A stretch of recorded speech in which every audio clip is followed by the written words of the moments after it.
Hello and welcome out to this episode of Outbreak Gamers. And I caught myself. I had to unmute myself. I was like going, what did I forget to do? I don't hear myself. Hey everybody. Welcome to real podcasting. This is fun. Oh goodness. So on Outbreak Gamers, we interview influencers off of YouTube and around the web, whether they be writers, creators, content providers, game players, anybody who likes gaming and likes to have fun with it. That's basically where we're at with this. Well, today I'm very fortunate, and I mean that, to have Mr. Badbit himself, Joseph Moran. Joseph, welcome, sir. Welcome. Welcome. And before we get into it, I gotta say, because I've been holding back a little bit, Okay. all those posters in the back, amazing. Okay. Yeah. Oh, Amazing. thanks. Thank you. Yeah. Thank you. Special shout out to the Ghostbusters Afterlife, because that poster is great. That movie's great as well. It's fantastic. Exactly. I agree with you 100%. Full disclosure, my daughter works for the Malco movie theater. Oh, really? And so I've been fortunate to she's been able to procure me a few posters here and there, and there's another one. Just not only do I have the Ghostbusters poster Afterlife, but I have the Ghostbusters teaser poster, which I don't know if you saw that. It was just the Echo one Yeah. in the cornfield. So my good. goal is to someday have those side by side because they're just absolutely beautiful. I love the poster art. That's just me, and I have a whole bunch more. I got Black Widow sitting beside me, and Nice. she just brought me home the what was it? She got Studio Spider-Man? 666. No, that was one of those that were really hard to get a hold of because so many people wanted Spider-Man. Yeah. So I don't get them all by any means, and I'm grateful for anything I do get. The Batman, right, honey? Just kidding. Yep. No. You have a task. That's the next one I'm looking forward to. Nice. But anyway, Joe, thank you so much for being on here, buddy. I really appreciate that. Of course, man. Of course. It has been honestly one of the most hectic weeks of my life. It has been nuts, both personal, both work related, and then content creation wise. It's just been crazy. And I finally got to sit down and like sink real hours into Elden Ring, sink real hours into Horizon. And I don't know how I'm going to balance the two. I thought I could, like, I was very ambitious, maybe even ignorant to it. I was like, I could do both. Nope. Both of them are really good. And I'm having troubles for real. The struggle is real when it comes to the amazing games that are out right now. Oh yeah. But you know, it's only going to get worse. This is a big year. I know. It's going to be a rough one, man. It's going to be a rough one. And if some of those predictions hold true, and if, you know, like if we get the new God of War Ragnarok, if that actually comes, you know, to be true, then wow. I mean, just think about it. You got Horizon, you got Elden Ring, you got God of War, whatever Starfield is, like all of it. That's crazy. It's and like one of them has to be the quote unquote game of the year. Yeah. I'm tired of that phrase. I don't think it could be one anymore. Yeah. It's like these are like one. No. Yeah, because like I'm at the point, man, where it's just like I think starting with 2020, I like Ghost of Tsushima is if I had to pick one game of the year, but like I really loved Last of Us Part 2. I really did enjoy Final Fantasy 7. Like, you know, last year was really rough for me because, you know, Returnal was great, but also Hitman 3 is amazing. Yeah. So like it comes to a point where it's just like, I get the accolades are nice, but honestly, it's just, there's so many great games that like my top 10 is constantly changing every year. Oh yeah, exactly. And it's just to me for the PlayStation, Ghost of Tsushima, however you pronounce it, is absolutely awesome. I love it. I love it. And that it's I guess depending on when this airs, probably by the time this airs, it'll actually be out the PlayStation Plus with the Tsushima Legends, which is the multiplayer part for people can get together. I haven't done that yet. It's good. And I'm gonna hardly wait because I mean, there's no excuse now. You've got it. Download this, meet you online. You know, that's what's really cool about it. So. Yeah. That game is just amazing. All of it. It's just so darn good. Oh yeah, yeah. I'm big on the stealth, and through the game. I mean, you've played it. It's they kind of come at you with it's not really the samurai way, Yeah. way you're fighting, and I'm just like tough. That's the way I like to play. That's what I'm gonna do. Sorry, So Uncle. yeah, exactly. Oh, did you want to survive this? Because there's Yeah, no other I'm way out getting of the it. I need to job save you, done, bud. so. Yeah, exactly. Oh goodness. Well, Joe, let's get things started by I guess to find out more about you because that's what we're Mhm. here for. Is to I guess growing up, like kind of like your first job, not necessarily game related, but your first jobs that you've had or jobs that you've had to just kind of that's made you the Joe you are today. My first job was at CVS. Oh, there you go. It sucked, and I lasted about a month. And during that Oh, month time of being harassed by one of the assistant managers, he was a yeah. real dingus. And I'm like 18, 19, like I don't know what I'm doing. I'm dumb. I'm a young kid and I'm stupid. Anyway, I wasn't having a great time. But the people at GameStop used to come in all the time, chatting me up. Yeah. And they just loved my energy that they're like, hey, you want to like apply here and like we could get you in. It'd be easy. So I was like, oh my God, GameStop, dream job. Mm-hmm. When I Yeah, was a kid at the lunch table, we're all like, man, how cool would it be to work at GameStop where definitely. you sell games? So that was my first job, but it didn't last long until GameStop came around. And that was one of my longest gigs at about 2 years. And it was an experience until the very end. Mm. Yeah, they can all. Some jobs don't end the way you want them to, but No. it is what it is. Yeah. They fired me because I let an autistic kid have a Skylander toy. So, Well, that you know, seems stupid. yeah, very maybe short sighted on my half, but like the kid was cute, so I was just like, just go for it. And they're like, you're doing that for pre-orders. I'm like, where on the sheet did I get a pre-order? But okay, you know, it's like, want me to pay the $7? Yeah, Yeah, exactly, exactly. Sometimes there's customer service issues that this would be beneficial because yeah. you're doing a good service, and And it the wasn't parent like it finds was out like a about new you. one. It was like Right, busted up and partially opened anyway. So it was just like, no one's gonna buy this right. because it looks like garbage. But this kid likes it. Go for it. Take it. I don't care. Yeah, yeah. There's definitely DMs Tisk. and managers, or I guess assistant not managers, but district managers that probably would have sided with you and taken care of you on that. So that is a shame. Not to keep Yeah. defending the company, I no longer work there myself, but yeah, that is a shame that worked out that way. But we look at it this way, that now that got you to your next job and the next. So what'd you do next? Oh man, what did I do next? I so for a very long time I worked as a deli clerk, Hmm. and it was a job. Like it was probably actually one of the most well-paying jobs. Um, I was part of a union for a bit, and honestly, treated me really well. Like a lot of people are like, oh, unions suck. There's like a guy that's really lazy, but I'm like, they promised me time off and like holidays, and like it was relatively a swell time. Like everybody thoroughly liked their job. Yeah, Uh, and then I left for Toys R Us, which was actually the worst job I've ever had. Like straight up the worst. Talk about a awful company. I know like now they're under new management, so it's okay to talk crap about them. yep, But still awful. And they were actually, the headquarters is like 30 minutes away from my house. And they were known for just being absolute dinguses. So mm, I don't mess with Toys R Us anymore. right. Absolutely not, because when my grandpa passed away, I was like, hey, I need a few days. And I get it, I'm like a month and a half in, but like I need a few, my grandpa just died. Oh, of And course. like the manager's like, how am I gonna replace your hours? And I'm like, well, that's none of my business. And so remember when I said I need a few days? Well, I just quit now. Yeah, So exactly. it was not a fun place. That giraffe is a lie. Yeah, yeah, he's not for everybody. I'm with Yeah. you. Mm-mm. And even their quote unquote comeback now is, I mean, whatever. It's not. It's nothing like what it was as far as Yeah. a toy chain. So you know.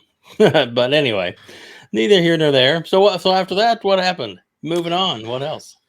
That's when I went to like really focus on college. Good. There, I focused on PR and communications, and now I have a job that I cannot say in gaming. Soon I can say Fair enough. in the gaming field. So it was like all the hard work sort of paid off at the end. It was just tremendous amount of student loan debt, but again, it sort of paid off for itself, hopefully.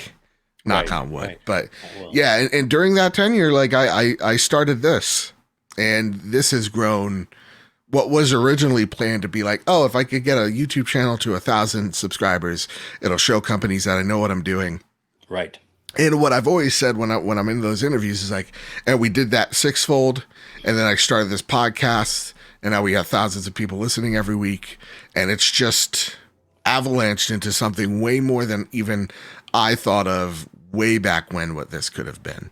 So the future's been great so far. That's fantastic. That is fantastic. Or looks Well, great. well, so all right. So let's get into how you got started into gaming. Like, what was your first gaming bug? What was it?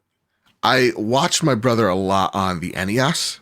Mhm. We were Nintendo kids back in the day, but the first game that I vividly remember playing and beating was Super Mario World, which is still the best Mario, best 2D Mario, hands down. Yeah, Let's it's a not. great This, game. there's no debate. The people will be like Mario 3. I'm like, are you high? No, Mm. it's Super Mario World. Get it right.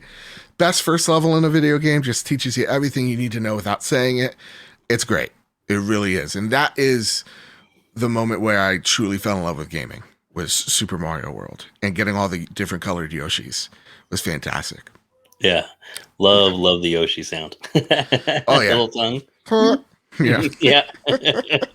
Awesome. Yeah. Awesome. Yeah. So from there, what other kind of systems I got you in? Because I Oh know man. your channel is a little more eccentric, so you had Yeah. to start getting into that at some point. Well, so here's the funny thing. I'll tell you Mhm. briefly, step by Yeah. step, generation wise. Sure. Sure. So the next generation, the N64 PS1 generation, we had a PlayStation 1, but it was at my grandma's for Mhm. us to go over her house and play. So we Right. didn't have many games, but shout out to what is an underrated game, Star Wars Battle. What is it, Terakashi Arena? It's a great game, and I will fight for that game. It's I've got that too, fantastic. buddy. I Hell love that. yes. But I was still a Nintendo kid through and through. I loved my N64, Super Mario 64, second best Mario game. Smash Brothers, Mario Kart, like those games defined us. GoldenEye, great. And then the next generation afterwards, people are like, okay, so this is when you get into the Sony stuff. Sorta. I remember being disappointed on my birthday because I got a PS2 and not an original Xbox. Because my brother had the Xbox and we were fighting over Halo at the time. Right. Who gets to play? And so the PS2, again, I'm still like 12 maybe, was Right. like my Ratchet and Clank, my Jack and Daxter, and yes, some like original Call of Duty games Mhm. on my PS2, and some other games like Kingdom Hearts 1 and Kingdom Hearts 2 that I absolutely loved at the time. But my heart was still with Xbox. So like even throughout my years, it's always been multi-console. That's always just been my thing. So, going into the 360 PS3 generation, for the first half of that generation, Dave, I was an Xbot through and through. Nice. I thought the PS3 was ugly. I thought it was stupid. I thought the games looked dumb and bad. It's expensive too. First. And it was expensive. They wanted me to get a job, but like I'm 15, you get a job, Sony, and I just wasn't having any of it. And the funny thing is, my cousin, she worked out a Sony style, which is like what would be an Apple store today. Right. And she could have got me the games at cost. She could have Wow. probably got me a console at cost. Who knows? But no. This fanboy didn't want anything of it. She joked with me one time because she got me a GameStop gift card, but it was encased in a mini PS3. She's like, now you have to open it. And I'm like, ugh. But funny enough, halfway through that generation, I started working at GameStop. And this was, I think, 2011, 2012 or maybe even 2010. Someone in the comments let me know. With the PlayStation Blackout. Right. It was during that era. And some guy came in and he wanted to he wanted to sell his PS3. But like he's like the traditional stoner. So like he wants it for cash. He doesn't have any of the wires, let alone a controller. And I just flat out said, I will buy that thing for $80. And I bought that thing for $80 outside. Now that I should have been fired for sure. But it was a great deal. I got the PS3. And then my buddy's like, here's the wires, $10. And they were like, we'll get you a controller. We always buy a new controller, folks. Those controllers are gross. Trust me, never buy a used controller. You're buying someone else's problem. Yep. They're trading it in for a reason. And so yeah, I then got Uncharted 2. And I plugged that game in, plugged the console in. I was like, oh, this controller is bad. But 15 minutes into that game, not even 5 minutes into that game, controller didn't matter. The weird OS didn't matter. Uncharted 2 was groundbreaking. Like, it just changed my whole entire perception of what video games are and can be. And I've never played a game like that at the time. And I was just like, oh, whoa, I was really dumb thinking about like the whole fanboy stuff. Like there's some great stuff here. And so because I used to work at GameStop, you take out a used game, sometimes a new one, and you play it a little bit. Yeah. and so I got kind of like a sample of like the greatest hits for PlayStation. Nice. And that really just skyrocketed my PlayStation love, because in a matter of a few months, I was literally playing it all. And during the blackout era, I got introduced to Podcast Beyond. That's where a lot of people got introduced to them with. I got Little Big Planet, which was like awesome for free because I was one of those people. And it was just great. Like, it was just fantastic. And then Last of Us just solidified me, because then at this time I'm having a lot of problems with my Xbox. I've gone through so many red rings of death. My graphics card on the Slim died, so it blue screened. I was just like, I had it with this thing. I'm just PlayStation through and through. And that's where really the passion and love for PlayStation really comes into play, is when, they talk about TVs and not games. Because even at that point, I was like, yeah, I'll probably still end up getting an Xbox. But, I think PlayStation and PC at the time was going to be my thing. Mm-hmm. And no, it was not. And the PlayStation 4 generation is probably the generation where I've played most on a single platform. Like, I used to be pretty 50-50 with everything. Right. But like, other than like 2017 with the Switch, I was playing 99% of my game time on my PlayStation until the bitter end, when I got introduced to Luke Lore, who sucks, and I had to carry him a lot in Sea of Thieves and stuff like that. Right. But it really had been so dominant of my time on PlayStation. Yeah, it is a good system, and it can definitely there was so many great games. Oh yeah, and so many. Yeah, I mean, and the PlayStation 4 sold so many systems. I mean, there are people that were people that were considered centric, I guess, were just like they like this one game, Call of Duty, or they like this game, Madden Football, and that was their console, and they got it, and they played it, and it was just every year singing over and over and over, new game, and they sold a ton of them. Became the casual box. It became your Blu-ray player for your house. It was became your Netflix machine. Yeah. Exactly, and it really that's why I think it sold so many. It was really huge. So I guess your love for a PlayStation, and you wanting to start your own channel. Yeah. So how did the trophy room come about? So I had this old YouTube channel that I started because I was getting over the loss of my grandpa, and I just needed something to kind of distract myself at the time. And what I found was, actually, this is poignant because, my friend Bobby passed away. His 1 year was yesterday.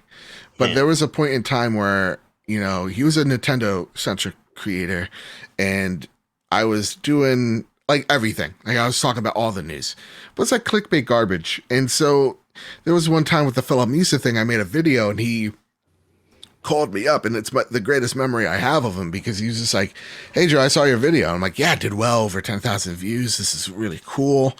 And he's just like, "Yeah, no, it was garbage. It was bad." He's like, "That's not my friend up there. That's someone else. And whoever comes in now wants that energy. Like that's what they expect. That's what your audience is." And that changed my perspective on everything. Seeing the dumb Fallout 76 stuff. It's like, dude, how much longer can we get upset at this nylon bag? It was just too much. And it was just too much vitriol. And I was quickly falling out of love with content creation. And then I met my buddy Kyle in November of 2018. Yeah. And I had a proto PlayStation show at the time, which I was very nervous about and didn't advertise much because it was new. It was not that great. And, well, if I'm supposed to do everything, why am I doing a PlayStation show? But I loved Horizon so much, just pointing that it's the sequel's out now, that I was just like, oh, wow. No. I have to make this. Now, my original co-host, she left because she wanted to be a mother, which is great. And I was like, I need someone else. So in 2019, I picked up Kyle. He became my co-host. And over the past few years afterwards, 2018, 2019, nonetheless, and over the years, he has truly become my best friend. Right? Nice. Like he's on my Apple. Like there's only two people on like the Apple text thing that come up, and it's my friend Amy and it's Kyle, and that's really just genuinely it. So like he is like my moral compass. And I started that podcast because I loved podcasts beyond. I loved PS I Love You and the whole breakup between Greg and Colin. I was just like, well, damn, this was my favorite show. So I just guess I'm doing it myself. And that's what really started it all. So it was really the absence of PS I Love You, which is, and when you listen to my show, it is the skeleton of my show. Because it is the show I want to listen to but can't anymore. Right. I gotcha. So then, now it's the trophy room is it's got pretty good following. Yeah, it's booming. Yeah, and that's good. That's a good way to do it, man. Yeah. So how did you have you? I actually haven't seen all of. I've seen a few episodes. Sure. I'll be honest. So I haven't gone back and watched some of the archival stuff. Have you been able to get anybody PlayStation centric on to your show? Oh yeah, man. Let's see about that. So yeah, no, the trophy room's been booming. It's awesome to see the growth of it. And it really comes to the line of like, we just want to get back to games, but at the same exact time, we want to build a truly inclusive community, which means you may think differently than me. You may have a different cultural background than me, but at the end of the day, we may not always see eye to eye, but we're going to respect each other. Right. And we're going to sometimes agree to disagree, that type of stuff. Yeah. And so, it's awesome to see that is resonating with people. Because the way I see it is you have a podium, but the mic is only on for a certain amount of time. And if you're constantly on that podium, people aren't going to listen to you all the time. So you really have to choose your moments of when to use your voice, when people then listen. And then people will then listen. So when it comes to like PlayStation folks, it was awesome that last year we were able to get, out of sheer luck and circumstance, Greg Miller on our show. And it was an awesome moment and nerve-rattling for me because this is someone that I've looked up to for so long on my show, which I even told him, like, listen, we're just an imitation of you. We love what you do and just have fun, sit back, relax. Like, that's how nervous I was. I'm like, please don't sue me afterwards for this idea. And it was terrific. But he was just like, hey guys, he gets on the mic. He's like, I only got an hour. I got a pregnant wife I got to take care of. I'm like, all right, let's just do it. Like there was no downtime. It was just like, this guy is literally the busiest dude in the industry. We got to get him in and out and all that stuff. And it really helped me kind of go, oh yeah, these are just people. Like these are literally just people that, eat, breathe, do all that stuff. So yeah, no, it's been that has to be our biggest guest in terms of getting on the show. And then Kyle was able, luckily enough, to be on PS I Love You the week afterwards. And then I had my moment. I was on Beyond. And that was like, oh, this is the podcast that started it all. I'm here. I'm extremely nervous. Right, And I right. hope I don't mess this up. And it was awesome to see such positive feedback, and the growth out of that episode for ours was just like, oh, people actually really did like my voice. Like, usually people like, don't look at the YouTube comments, they're awful, but it was like, no, this is actually, people dug me. Like, they just thought, one guy, the only mean comment I had was that I sounded like Marty McFly's dad. And I'm like, if that's the only thing turning people off, I guess I'm on the right, you know, the right place. So That's funny. yeah, that's pretty much where we've been over the last year. And we've been on so many, luckily to be on so many other great podcasts like DLC, like Player One Podcast, and all Hmm. that jazz. And it's just been the last year stellar because, like, to us, we don't really want PlayStation centric folks on the show. We just, like, that's not like the reason why you get on the show. It's Right. just like you have a interesting perspective. So we think you're going to make a great addition here. We have a lot of Xbox guys on the show because it tends to be a better show because we're getting a different perspective that we're not typically used to, you Right. know. And so that's what I'm really proud of is we don't have guests often, but when we do, it's offering that different perspective.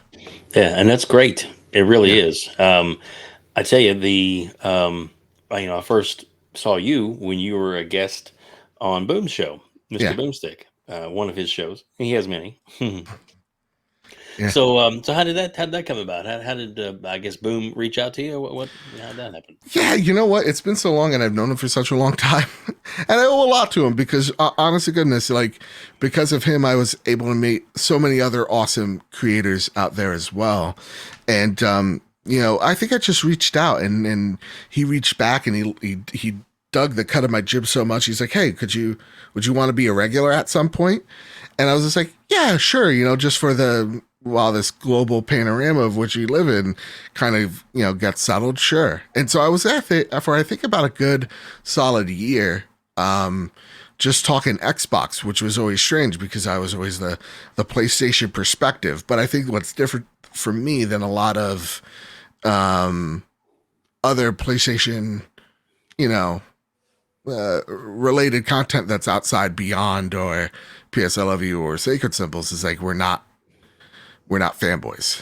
Like Right. I feel like we're part of that group of just like, hey, we're critical thinkers here talking about PlayStation rather than defending a brand, which I see a lot on both sides. And it's just Right. refreshing to say, hey, listen, I have a different idea than you, but just settle down. As long as you're respectful, we can see each other's side.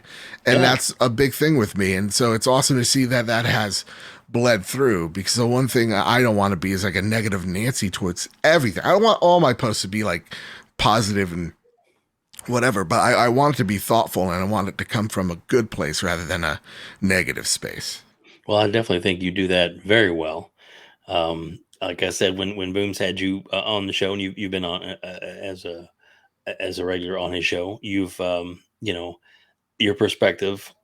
You've always presented yourself um, very well rounded and very respectful to the point. I mean, there's sometimes, obviously, depending on the subject that comes up, that Yep. that you have to kind of stand your ground. But I think you make your point very well on those, and I think that's great. And Yeah. sometimes you bring out a point from the perspective of maybe PlayStation or where they're coming from that is hardcore Xbox. I play games all Yeah. over, but I mean, as a hard or Nintendo person, didn't necessarily see before you brought it to their attention or put it in a voiced it in a way that made sense or was okay. Now I get it. Now I understand because of the way you've presented yourself, and I think you should be commended for that. You Yeah. you do Thank a you. very good job of making. of making your point without being mean about it. Yeah, I try. So, I mean, recently I've had a short fuse. I'm not gonna lie, but it's I'm coming at it through when I'm saying like I'm thinking like Sony right now, or I'm coming through the perspective of I'm taking my feelings out of it. Like when we're talking about the PlayStation Plus, where people are like, no, day one, not buying it. It's like never gonna be day one. Don't know why you thought that, bud. It's like they don't need it. It's like, what do you mean they don't need it? Horizon sold 20 million units. This is the reason why they don't need it. Miles Morales is the third best selling PlayStation game ever, behind Spider-Man and God of War. Like, telling you, they don't need to do what you think they need to do. A lot of people, they're like, hey, I'm gonna like Monday morning quarterback. It's like, no, just take all your feelings out of it and just think strictly business. What is that, what is that audience expecting of them? I've been telling a lot of folks, because talking about the PlayStation Plus stuff, it's like, it's not competition to Game Pass.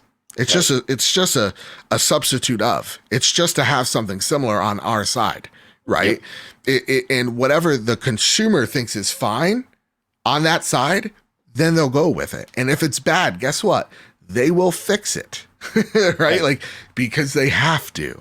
So like when I see people like coming out with literally half the information of what this service is and presenting it as the whole service, like, you're doing a disservice. Right. Like, you're taking someone like Grubb's words out of context. And it's important to really know, it's just like, as long as these apps are in separate boxes, they're not each other's competition. Because if that were the case, and if Game Pass was the end all be all, PlayStation would be in a really bad place right now. But it is still the number one selling console by a mile. There's still a reason why games come day and date, or is not coming day and date to that console. And it's because, and like the hard truth, they outsell Xbox like at sometimes like 3-1. So it's like, there is a reason as to why this is the case. And you don't have to like, I would love all my games to be day one. Love it. Right. I would love to pay $15 a month. That'd be great. But I understand that I'm not the market. and they know, and they understand that I will buy Horizon Forbidden West at 60. Yeah. I'm not going to wait that year. So like, they know, I know, and we're okay with it at the end of the day. Well, it's when you mentioned Horizon Forbidden West, there's a lot of people that are talking about, well, it sold this and does this, and it should be should have been day and date and blah blah blah blah blah. Even from people that are hardcore Xbox owners that have a PlayStation 5, I have one myself. That it's like, well, you bought the game, you're playing it, and you're enjoying it. You didn't, it wasn't, you didn't need to buy day and date. Yeah, exactly. You didn't need to buy it, but you did, because it's a great game. And FOMO is extremely powerful. I've seen people pick up Elden Ring going, I know I can't beat any of these Dark Souls games, but I'm going to give Elden Ring a shot. Guess what? Elden Ring's harder than them all. You're not going to have a fun time, but FOMO does that. And you're right. Like, if I'm seeing Xbox folks who really genuinely don't know my ecosystem, don't know the PlayStation ecosystem, or don't know the product as well as I, and preach the Game Pass model, well, you bought it at 60 as well as me. So you can see that the train of logic of just because Game Pass is a thing that exists, it's not the end all be all yet. Right. Will be. It will be. Not right now. That's what PlayStation knows, and that's what they will take advantage of until the time comes. And remember, I said take advantage of. They will run this thing straight into the ground until they can't any longer, and then they'll rebound with a better offering. But until that happens, like, you don't have to buy it. I probably will, not because I own a PlayStation show, but because I actually really do want to play classic PlayStation games with trophies. That sounds awesome. So like, that service is for me, because the audience now knows I miss a lot of the PS1 generation. I want to see what those games were about. So, to me, it's really trying my best to be level-headed, right? And to not say things that I want to see happen, but that are probably going to happen.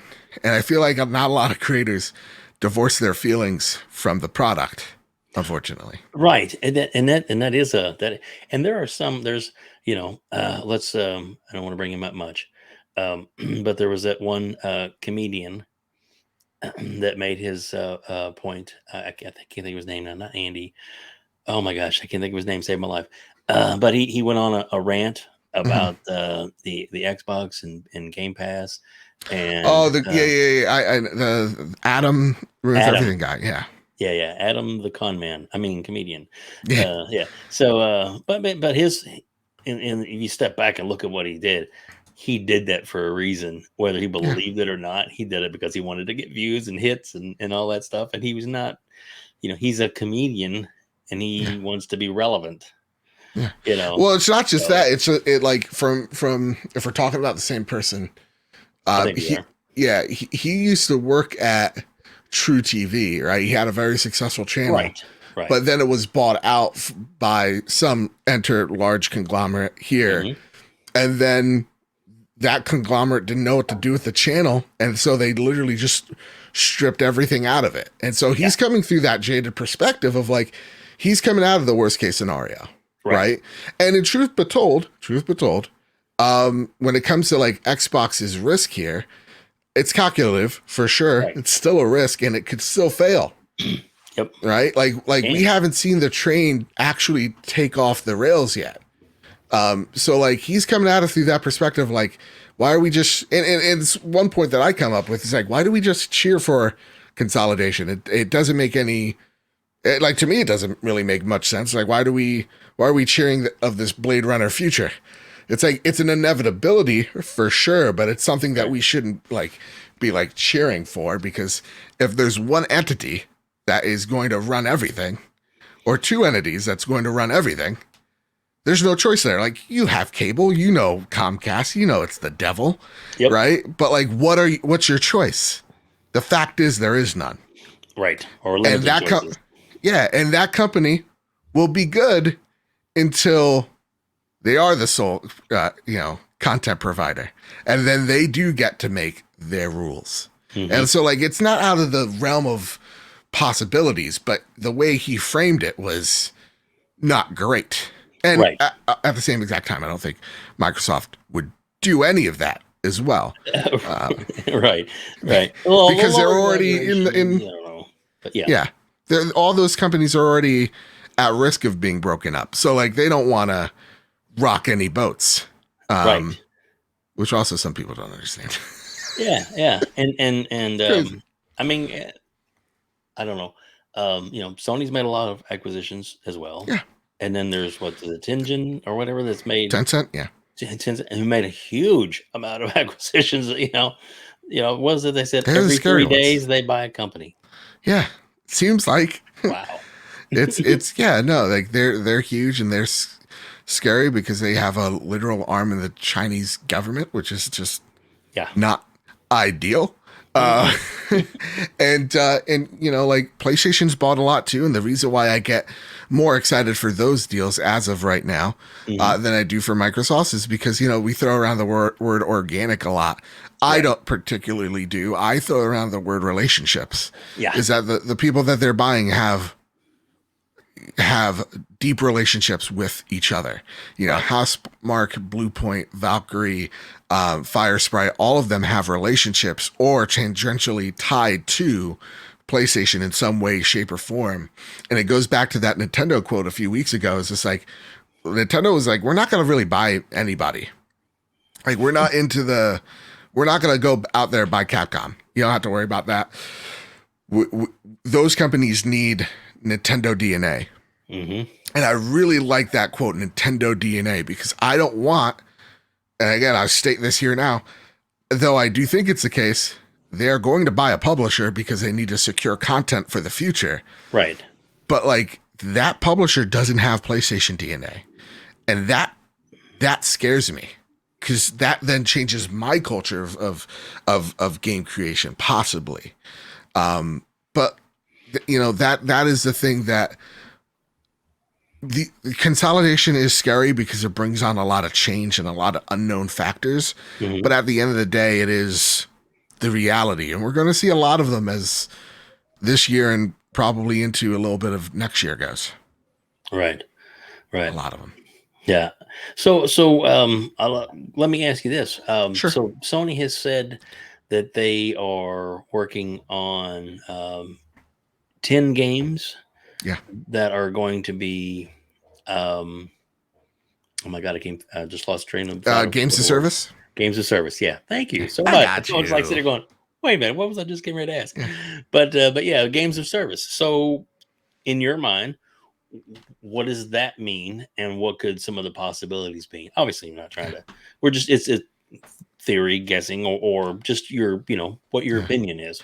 I want to first give a shout out to my good friend Sean Capri, who is trying to distract me by showing me Fantasy Critic.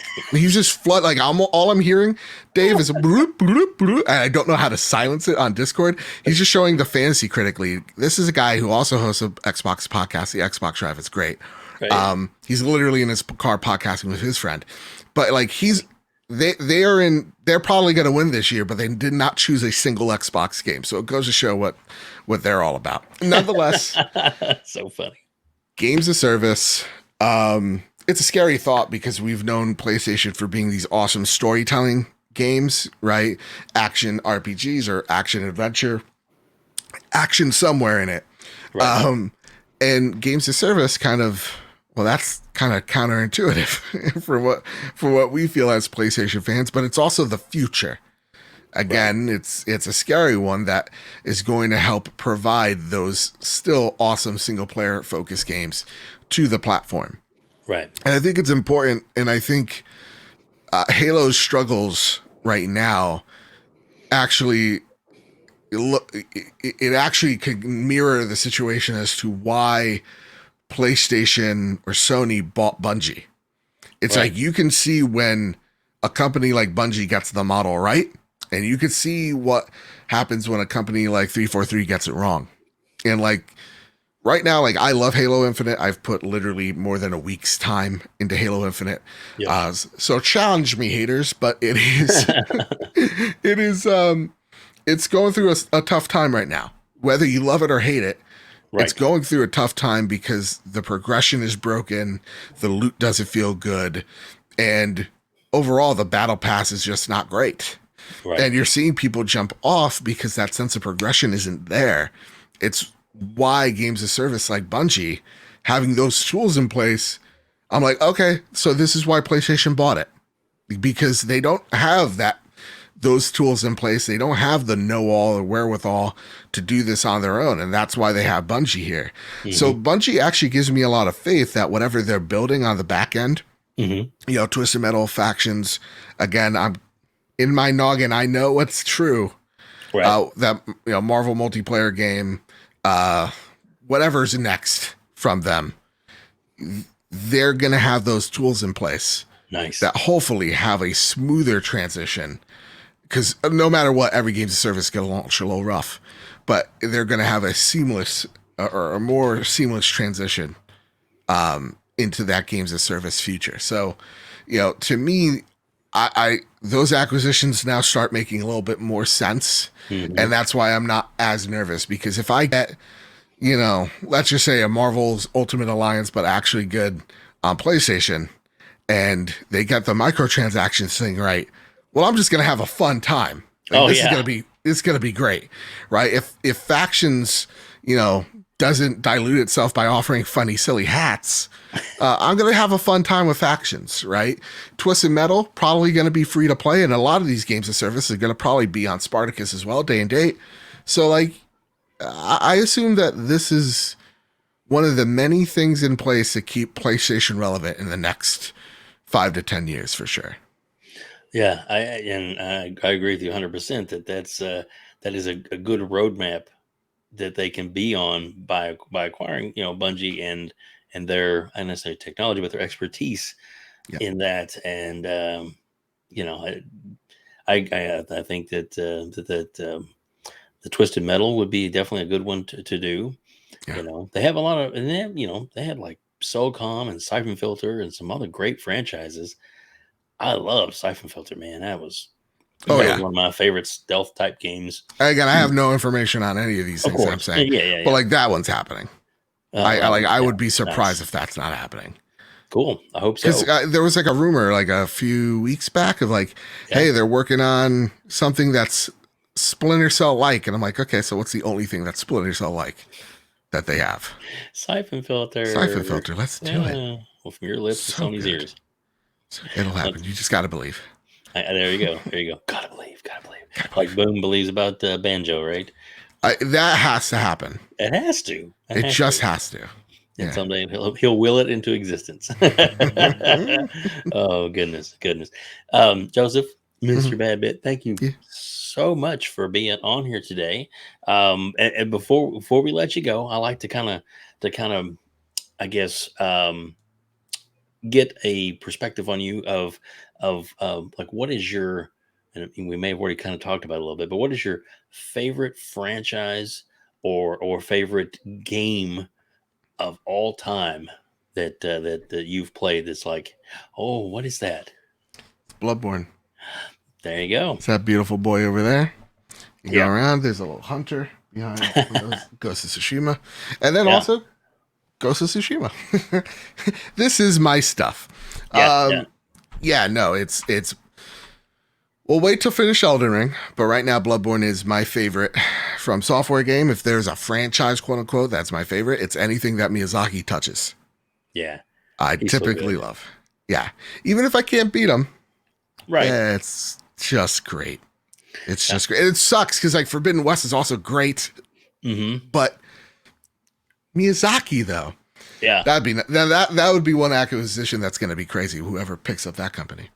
Yeah. And if they continue to do what they're doing, being multiple, I mean, they're making pretty good money right now being Oh yeah, multi-platform. So who knows? yeah. Whoever rolls up the red carpet for them has to roll up the red carpet for them. Oh No yeah. doubt.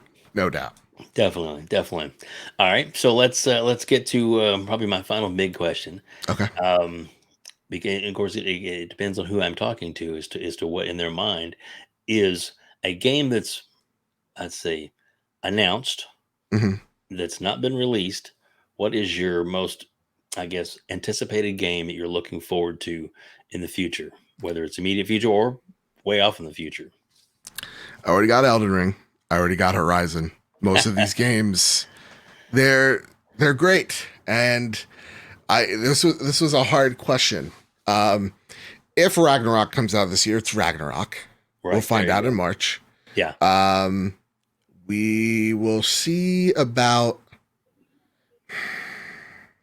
I think at the end of the day, I'm gonna say because one that I know is coming out would either be God Jedi Fallen Order sequel or really Lego Star Wars. Lego Star Wars probably it. Like that's Wow, near cool. future.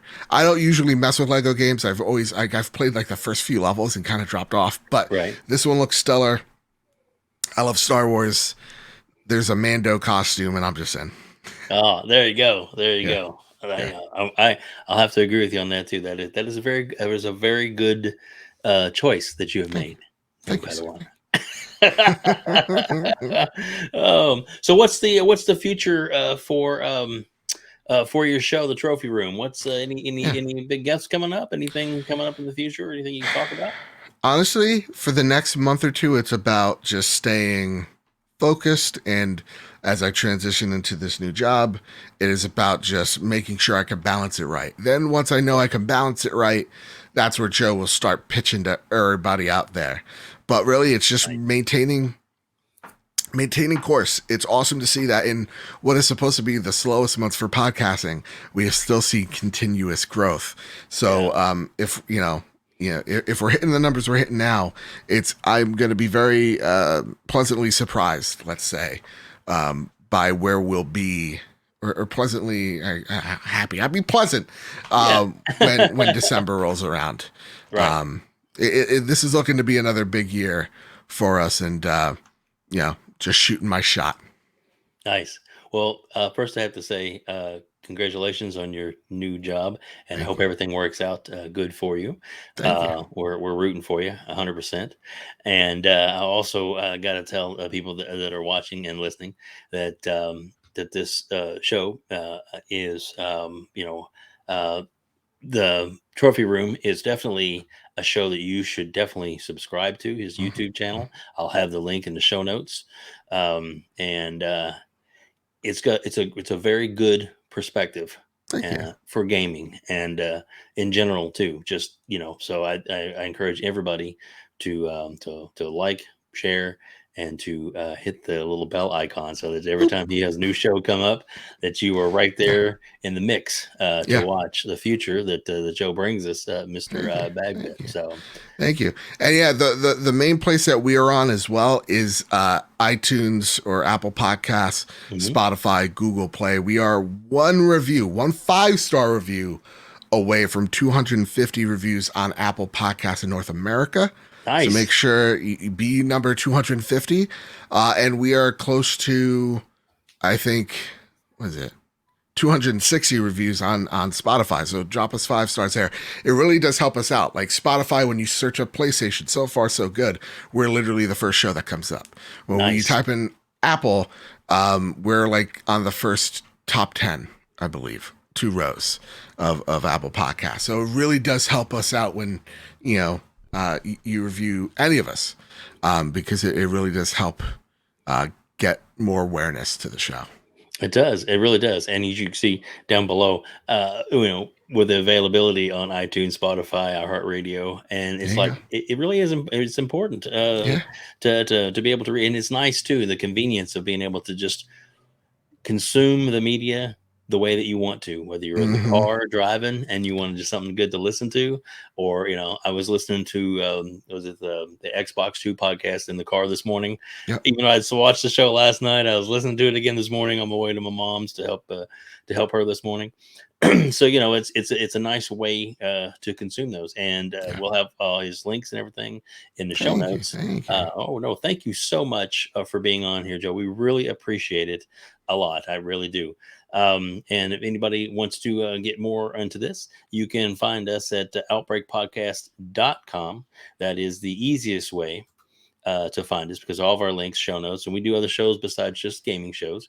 So check us out there. And again, Joe, thank you so much. Dude, thank you for having me. This was a blast. Thank you. Awesome. Well, thank you everybody for joining us here on Outbreak Gamers.